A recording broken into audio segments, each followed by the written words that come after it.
Harfuch cometió el error más costoso de toda su trayectoria profesional, y lo cometió precisamente en el instante en que creyó haber alcanzado la victoria definitiva.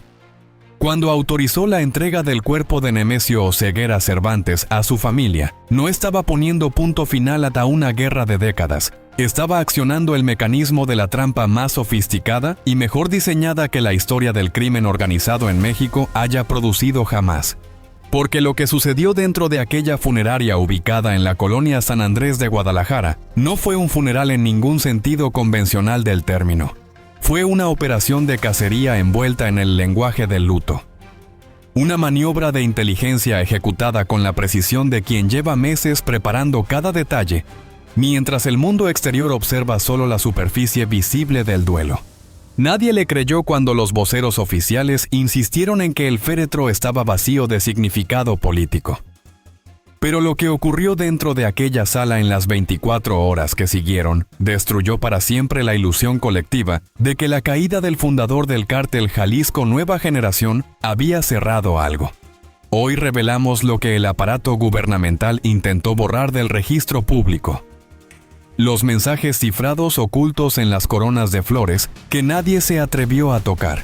El operativo de inteligencia que Harfuch ejecutó mientras la familia derramaba sus lágrimas. El gran ausente cuya sola falta de presencia sentenció a muerte a toda una estructura criminal. Y el audio grabado durante el entierro, que mantiene a los más altos mandos del sistema de seguridad nacional en estado de alerta máxima hasta el día de hoy. Y la pregunta que nadie en los medios convencionales ha formulado con la precisión que merece es esta. ¿Estaba realmente Nemesio Oseguera Cervantes dentro de ese cofre?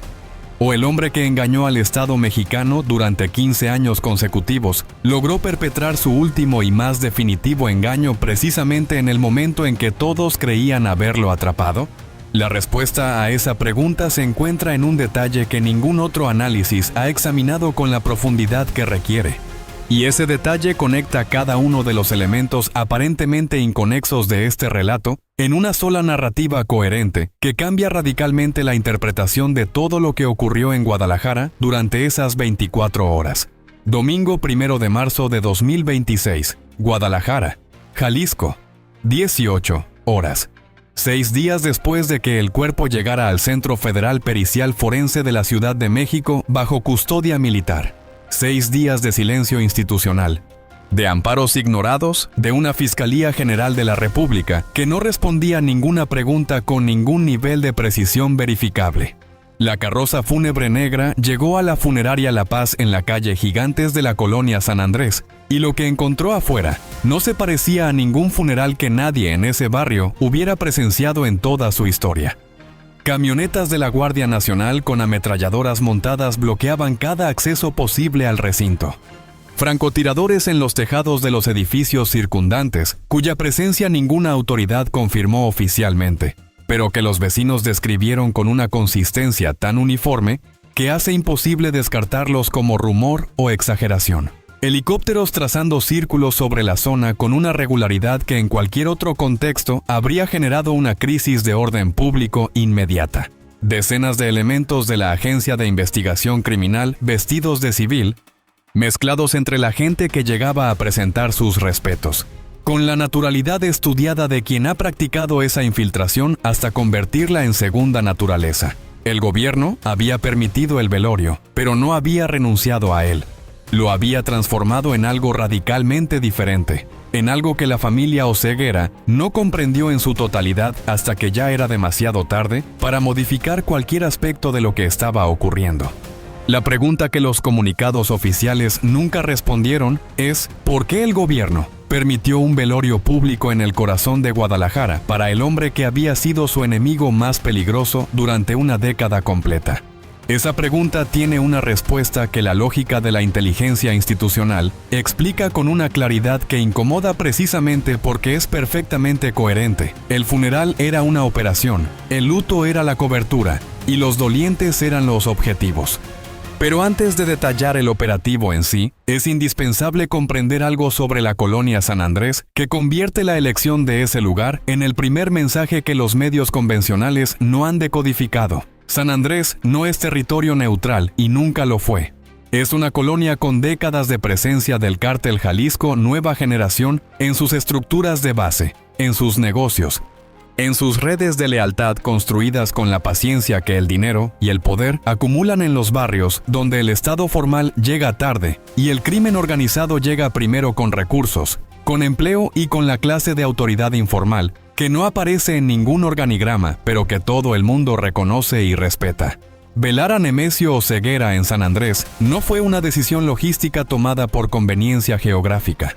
Fue una declaración de la familia hacia los leales dispersos por toda la zona metropolitana de Guadalajara. Una convocatoria que no necesitaba palabras porque la dirección de la funeraria era suficiente para que cualquier persona con conexión real a la organización entendiera que presentarse era obligatorio, que no presentarse era una señal, y que en el mundo del narcotráfico las señales tienen consecuencias que se cobran con una puntualidad que ninguna institución formal puede igualar. Y Harfuch lo sabía.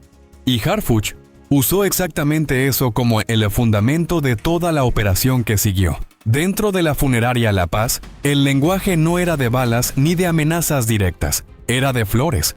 Y en el universo del narcotráfico mexicano, las flores constituyen el sistema de comunicación más antiguo y más difícil de interceptar que existe, porque no hay firma digital que rastrear, no hay metadatos que analizar, no hay frecuencia de radio que interceptar. Es solo un arreglo floral con una tarjeta que dice lo que dice y significa lo que quien lo envía quiere que signifique para quien tiene el contexto necesario para leerlo correctamente. Decenas de coronas monumentales llegaron desde Michoacán, desde Nayarit, desde Colima, desde los territorios donde el cártel Jalisco Nueva Generación mantiene presencia activa y donde la muerte del fundador era un acontecimiento que no podía pasar sin reconocimiento formal. Arreglos del tamaño de una pared entera, con flores traídas de invernaderos privados que existen precisamente para este tipo de encargo, con tarjetas escritas a mano con la caligrafía cuidadosa de alguien que sabe que lo que escribe puede ser leído por más personas de las que aparecen en la lista de destinatarios. Pero hubo una corona que paralizó la sala de una manera diferente a todas las demás. Llegó sin escolta particular, sin la pompa de los arreglos más voluminosos que la precedieron. Pero cuando los asistentes la vieron, el silencio que produjo fue de un tipo radicalmente distinto al del luto convencional, el tipo de silencio que produce algo que nadie esperaba y que todos comprenden simultáneamente, sin que nadie tenga que articular una sola palabra de explicación. Una corona de rosas rojas y blancas, con la silueta perfecta de un gallo de pelea construida con precisión milimétrica en el centro del arreglo. El Señor de los Gallos, el apodo que Nemesio Oseguera llevó como identidad paralela durante sus años de mayor poder. Reproducido en flores en el centro de su propio velorio. ¿Quién la mandó? Esa pregunta es exactamente la que los analistas de inteligencia de la Fiscalía General de la República se formularon en tiempo real desde las cámaras que monitoreaban la sala. Y la respuesta que desarrollaron en las horas siguientes divide el evento en dos interpretaciones completamente opuestas que dicen cosas radicalmente diferentes sobre el estado real de la organización en ese momento. Si la corona la mandó el heredero designado, el mensaje era inequívoco: lealtad al linaje, continuidad del símbolo, y la afirmación de que el Señor de los Gallos tenía un sucesor que honraba su legado y que cualquiera presente en ese funeral estaba siendo testigo de una transición ordenada, no de un colapso estructural. Era el tipo de mensaje que unifica a los leales y proyecta la imagen de fortaleza que una organización necesita en el momento más vulnerable de su historia institucional. Si la corona la mandó la facción rival, el significado era el opuesto exacto: una burla calculada, una demostración de poder sobre el símbolo mismo del fundador, el mensaje de que el Señor de los Gallos era historia y que el nuevo orden no necesitaba gallos ni linajes, ni coronas de flores para firmar su autoridad. La inteligencia de la Fiscalía analizó cada tarjeta de cada corona durante horas. Siempre en la raya, decía una. La justicia llegará pronto, decía otra. Una tercera sin firma, con una letra diferente a todas las demás. El gallo nunca muere, él solo cambia de dueño. ¿Era una amenaza directa contra Harfuch? ¿Era una promesa de guerra interna entre facciones? ¿O era simplemente el tipo de lenguaje deliberadamente ambiguo que el narcotráfico utiliza precisamente porque su ambigüedad lo hace procesable como luto convencional para quien no tiene el contexto y perfectamente claro como mensaje operacional para quien sí lo tiene? Pero el mensaje más peligroso de todo el funeral no estaba en las flores, estaba en el cofre. Un féretro cerrado en un velorio de 24 horas no es una anomalía automática. Existen razones legítimas por las que las familias eligen no abrir el ataúd. Razones relacionadas con el estado del cuerpo. Razones religiosas. Razones de preferencia personal que no requieren ninguna explicación adicional. Pero el féretro de Nemesio Oseguera no fue un féretro simplemente cerrado. Fue un féretro cerrado bajo llave, con 2 elementos de seguridad privada posicionados a sus lados durante la totalidad de las 24 horas del velorio, con instrucciones explícitas a los empleados de la funeraria de que nadie, absolutamente nadie, independientemente de su relación con la familia, se acercara al ataúd más de lo que el protocolo formal del velorio requería. Varios asistentes describieron con notable consistencia en los días posteriores que incluso los familiares directos que presentaron sus respetos frente al féretro lo hicieron sin el contacto físico que normalmente acompaña a ese momento en la cultura funeraria mexicana. Nadie tocó el cofre, nadie lo intentó, y la atmósfera de la sala, según quienes estuvieron presentes, era de una tensión específica alrededor de ese punto que iba mucho más allá del dolor del luto. Era la tensión de personas que cargaban una pregunta que no podían formular en voz alta. ¿Estaba Nemesio ahí dentro? La teoría de la sustitución forense toma en el contexto del féretro cerrado una dimensión adicional que modifica su peso como hipótesis. Porque si el gobierno mexicano entregó a la familia un cuerpo sustituto, un señuelo para proteger el cadáver real que seguía bajo análisis en alguna instalación militar, entonces el féretro cerrado bajo llave no es solo una decisión de la familia, es una condición impuesta. Una de las cláusulas del acuerdo de entrega que nadie firmó en ningún documento, pero que ambas partes entendían con perfecta claridad. Podéis velar lo que os entregamos, pero no podéis abrirlo, porque lo que hay dentro no es lo que vuestros leales esperan ver. Y si lo ven, lo que ocurra después no lo podrá controlar ninguno de los dos. Hay una segunda hipótesis que los analistas que reconstruyeron el funeral consideran igualmente plausible, y es más oscura que la de la sustitución. El cuerpo era el de Nemesio Oseguera, pero el estado en que el operativo de Tapalpa lo dejó hacía imposible su exposición pública, no por razones forenses de verificación, sino por razones de control de daños. Porque mostrar al hombre que durante años fue presentado como el líder invencible del cártel más poderoso del continente en las condiciones en que un operativo militar de esa escala inevitablemente deja un cuerpo, habría producido en los leales presentes en esa sala una reacción que ningún dispositivo de seguridad podía garantizar contener. El mito de Nemesio era más útil para todos, para el gobierno y para lo que quedaba de la organización, que la realidad de Nemesio. Y el féretro cerrado bajo llave fue la decisión que protegió ese mito desde ambos lados simultáneamente. Pero mientras todos los ojos estaban fijos en el cofre, nadie prestaba atención a lo que realmente importaba. ¿Quién faltaba? En un funeral de esta naturaleza, en el velorio del fundador de la organización criminal más poderosa del país, la presencia y la ausencia tienen exactamente el mismo peso informativo. Quien viene dice lo que dice sobre sus lealtades y su posición en el tablero de poder que el funeral inaugura, pero quien no viene, en ciertos casos, dice algo aún más definitivo. Había un hombre que debía estar en ese funeral, no por protocolo, sino por lo que su presencia habría significado para los cientos de personas que llegaron a San Andrés buscando señales de quién era ahora el centro de gravedad de la organización. El hombre que durante años fue posicionado como el heredero designado, como la continuidad del linaje, como la respuesta a la pregunta sobre quién seguiría cuando el fundador cayera. Su ausencia no fue accidental, no fue logística, no fue una decisión de seguridad de último minuto, tomada porque los riesgos de aparecer en persona eran demasiado elevados. Esas razones existen y son reales. pero no son suficientes para explicar la ausencia en ese momento específico de la persona que más necesitaba estar ahí para proyectar la imagen de continuidad y control que la organización desesperadamente requería. El heredero no fue porque no podía garantizar lo que iba a ocurrir si iba, porque la guerra interna del Cártel Jalisco Nueva Generación, que en los análisis externos se presenta como una posibilidad futura, como un escenario que podría desarrollarse en los meses venideros. En ese funeral ya era una realidad presente. Presentarse en ese espacio rodeado de personas cuyas lealtades no podía verificar completamente, en un momento donde la corona del gallo en el centro de la sala podía haber sido enviada por alguien que quería exactamente que fuera a ese funeral, para lo que ocurre cuando alguien con su perfil aparece en un espacio donde sus enemigos también están. Era un riesgo que nadie en su círculo de seguridad le recomendó asumir.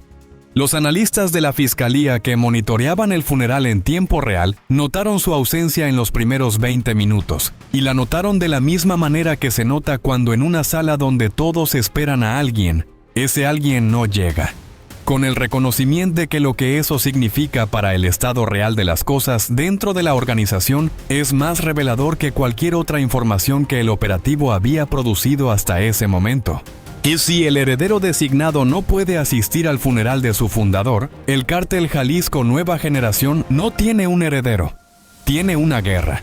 Y en esa guerra, mientras la familia lloraba frente a un cofre cerrado y los leales buscaban señales en las coronas de flores, algo estaba ocurriendo en cada rincón de aquella funeraria que ninguno de los asistentes detectó. Algo que Harfuch llevaba semanas preparando con una meticulosidad que solo se justifica cuando el evento que se va a monitorear es considerado de interés nacional por las más altas instancias del aparato de seguridad del Estado.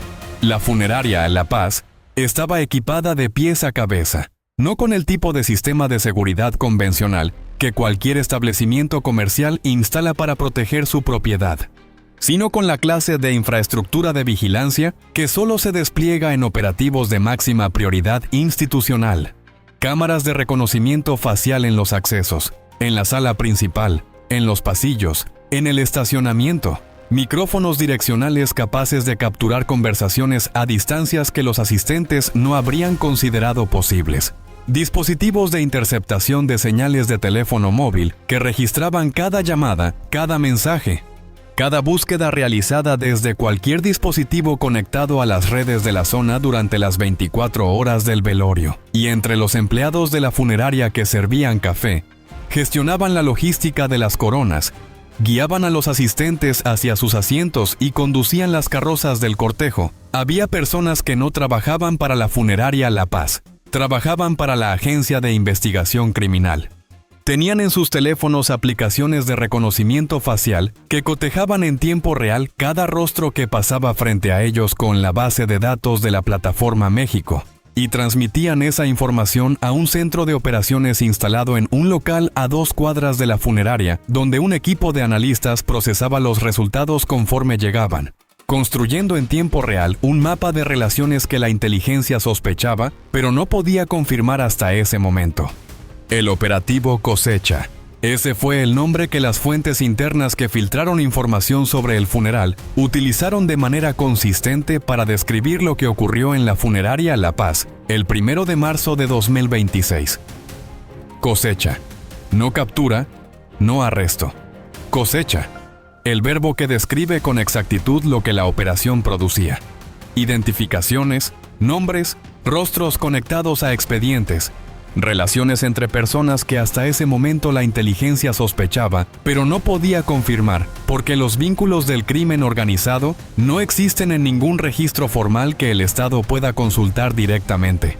Cada persona que entró a presentar sus respetos fue fotografiada, cada persona fue cotejada con la base de datos, y cada resultado fue analizado en el contexto de lo que esa presencia específica, en ese lugar específico, en ese momento específico, decía sobre las redes de apoyo, financiamiento y operación del Cártel Jalisco Nueva Generación que sobrevivían a la muerte de su fundador. Los resultados que las fuentes filtran superaron las expectativas del operativo, no porque aparecieran los grandes líderes que la narrativa del narcotráfico convierte en nombres conocidos, sino porque los grandes líderes no fueron exactamente porque saben que eventos de este tipo son operativos disfrazados de luto. Y exactamente porque tienen la disciplina para no aparecer cuando la lógica de la supervivencia lo prohíbe. Quienes sí fueron eran algo más valioso para la inteligencia. La infraestructura invisible, los operadores medios, los financieros, los enlaces, las personas cuya existencia conecta la cúpula con el territorio y sin quienes ninguna organización de esa escala puede funcionar. El lunes 2 de marzo de 2026, en las primeras horas de la mañana, el cortejo fúnebre que debía llevar los restos de Nemesio Oseguera al cementerio de Zapopan salió de la funeraria La Paz. Todos los que habían seguido el caso sabían que el destino era Zapopan. Los periodistas estaban apostados en las rutas esperadas. Los corresponsales de los medios internacionales tenían fotógrafos en las entradas del cementerio. Incluso algunos seguidores de la organización que habían llegado desde el interior del estado para el funeral estaban posicionados en puntos de la ruta para capturar imágenes del cortejo. El cortejo no fue a Zapopan. A 15 minutos de salir de la funeraria, en una intersección que nadie que no conociera la ruta exacta con anticipación habría identificado como el punto de desvío, el convoy cambió de dirección con una fluidez que sugería que el cambio estaba planeado desde el principio y que todos los vehículos del cortejo habían recibido la instrucción simultáneamente, sin detenerse, sin dudar, sin el tipo de confusión que produce un cambio de planes no anticipado.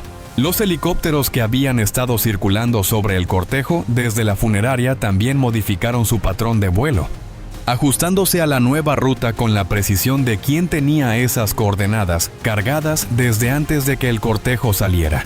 Los periodistas que intentaron seguir el convoy describieron cómo en los minutos siguientes al desvío, una serie de vehículos que no pertenecían al cortejo se insertaron entre la caravana y quienes la seguían, haciendo imposible mantener la proximidad necesaria para documentar el destino final. ¿A dónde fueron los restos de Nemesio Oseguera? Esa es la pregunta que en este momento nadie puede responder con certeza verificable. Hay dos versiones que las fuentes de inteligencia consideran plausibles y que se contradicen entre sí de una manera que hace imposible elegir una sin descartar evidencia que apoya la otra. La primera, un mausoleo privado en el recinto de La Paz en Zapopan, bajo condiciones que el gobierno impuso como parte del acuerdo de entrega del cuerpo. Privado, sin señalización pública, sin la posibilidad de construir el tipo de narcosantuario que la tumba del Señor de los Cielos produjo en Sinaloa y que durante años fue un punto de peregrinación que simbolizaba exactamente el tipo de poder del narcotráfico sobre la cultura popular que ningún gobierno quiere alimentar con una tumba visible. Vigilancia satelital permanente sobre la ubicación. Monitoreo de cualquier actividad inusual en los alrededores. El tipo de control post-mortem que el Estado aplica cuando comprende que incluso el lugar de descanso de un líder criminal puede convertirse en un recurso operacional para la organización que sobrevive a su muerte. La segunda versión es más dramática y más consistente con el cambio de ruta del cortejo. Un convoy militar esperaba en un punto específico de la ruta. La carroza fúnebre fue transferida a ese convoy, y los restos de Nemesio Oseguera fueron trasladados en aeronave militar hacia Aguililla, Michoacán, su tierra natal, donde el gobierno coordinó con autoridades locales un entierro en una fosa sin señalización, sin nombre, sin ninguna marca que en el futuro permitiera identificar el lugar como la tumba del fundador del cártel Jalisco Nueva Generación. Un entierro anónimo para el hombre más reconocido del crimen organizado mexicano en la última década. La ironía de ese contraste no se les escapa a los analistas que reconstruyeron la historia. El hombre que dominó México con terror, que puso su nombre y su símbolo en cada territorio que controlaba, que construyó una identidad criminal de escala mítica durante 20 años, enterrado sin nombre en una fosa que nadie puede visitar porque nadie sabe dónde está. Si eso ocurrió, fue la decisión más inteligente que el gobierno mexicano pudo haber tomado. No por razones de justicia, sino por razones de pragmatismo puro. Una tumba sin nombre no puede convertirse en un santuario, y un mito sin tumba es más difícil de sostener con el paso del tiempo que un mito con un lugar físico donde las lealtades pueden materializarse en rituales de peregrinación, que el crimen organizado usa para cohesionar identidades y reclutar nuevas generaciones. Pero hay algo que ocurrió durante el entierro, independientemente de dónde fue ese entierro, que tiene a Harfuch en alerta máxima en este momento. Un audio grabado durante la ceremonia final por alguien que estaba presente, que llegó a los equipos de inteligencia a través de un canal que nadie esperaba que funcionara en ese momento.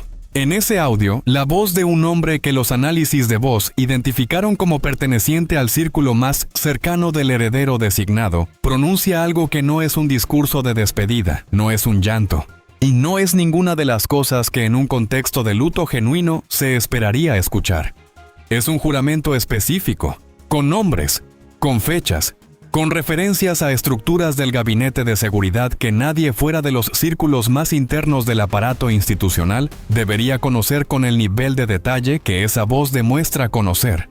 La información que ese audio contiene sobre la capacidad de penetración del cártel Jalisco Nueva Generación en las estructuras formales del Estado mexicano es suficientemente grave para que su existencia haya sido mantenida en el nivel de compartimentación más alto desde que llegó a manos de la inteligencia. No porque lo que revela sea sorprendente para quienes llevan años trabajando en ese campo, sino porque la especificidad de los nombres y las estructuras mencionadas obliga a una respuesta institucional que ningún gobierno puede ejecutar de forma discreta una vez que la información es de conocimiento amplio. El funeral de Nemesio Oseguera no fue el fin de la guerra, fue la declaración formal de la siguiente batalla, con nombres escritos en ese juramento que en los meses venideros van a aparecer en los titulares de formas que nadie que no haya escuchado ese audio puede anticipar completamente. Hay una dimensión de este funeral que los análisis de inteligencia y los reportes de seguridad no capturan, porque viven fuera del rango de lo que esos instrumentos están diseñados para medir. La dimensión humana. Entre los cientos de personas que pasaron por la funeraria La Paz en las 24 horas del velorio, había personas que no tenían ninguna conexión con el cártel Jalisco Nueva Generación más allá de la geográfica. Vecinos de San Andrés que crecieron en una colonia donde el cártel es parte del paisaje cotidiano de una manera que no tiene equivalente en ninguna experiencia urbana que los análisis institucionales puedan procesar completamente. Personas para quienes Nemesio Oseguera Cervantes no era una amenaza abstracta a la seguridad nacional, sino alguien cuya sombra había determinado las condiciones materiales de su vida cotidiana durante años, que había puesto negocios en su colonia y también había destruido otros, que había financiado fiestas patronales y también había producido la violencia que convertía esas mismas fiestas en celebraciones cargadas de un miedo que nadie nombraba en voz alta, pero que todos sentían. Estas personas también fueron al funeral. También fueron fotografiadas por el operativo Cosecha. También serán procesadas por los algoritmos de la Plataforma México, sin que nadie les explicara que ir a presentar sus respetos a quien, por razones complejas y contradictorias, forma parte de su historia local, era un acto que el Estado consideraba información de inteligencia. Esa es la zona gris donde el análisis simple de operativos exitosos y enemigos derrotados colapsa, donde la realidad de cómo el narcotráfico se integra en la vida de comunidades enteras hace que las categorías de culpable e inocente, de amenaza y civil, sean insuficientes para describir lo que realmente ocurre en el territorio que cualquier mapa oficial presenta como claramente bajo control del Estado. El funeral de Nemesio Oseguera capturó esa complejidad en un solo espacio durante 24 horas. Los leales, los operadores, los agentes infiltrados, los algoritmos, los vecinos, los periodistas, los helicópteros arriba, el cofre cerrado en el centro, y en algún lugar de todo eso la pregunta que sigue sin respuesta oficial. Nemesio Oseguera. Cervantes ha sido enterrado. ¿Dónde exactamente? ¿Bajo qué nombre? ¿Con qué marcas si es que hay alguna? Son preguntas que probablemente no tendrán respuesta pública en ningún plazo que podamos anticipar con certeza. El funeral en la colonia San Andrés cerró el capítulo más visible de su historia. El del Señor de los Gallos, que durante 20 años construyó el cártel más militarizado y más letal del continente. El del hombre que el Estado mexicano buscó durante 15 años sin poder encontrar. El del capo que se convirtió en mito precisamente porque su invisibilidad era tan absoluta que muchos llegaron a dudar de que existiera como persona real y no como construcción narrativa. Pero el funeral no cerró lo que ese capítulo abre: el heredero que no fue. La facción rival que sí fue, pero cuya presencia fue una declaración más que un luto. La corona del gallo cuyo remitente sigue sin confirmarse. El audio del juramento con nombres de funcionarios. El cortejo que cambió de ruta en el último segundo. Los algoritmos del operativo Cosecha procesando rostros que en los meses siguientes van a aparecer en operativos que nadie conectará a un funeral en San Andrés.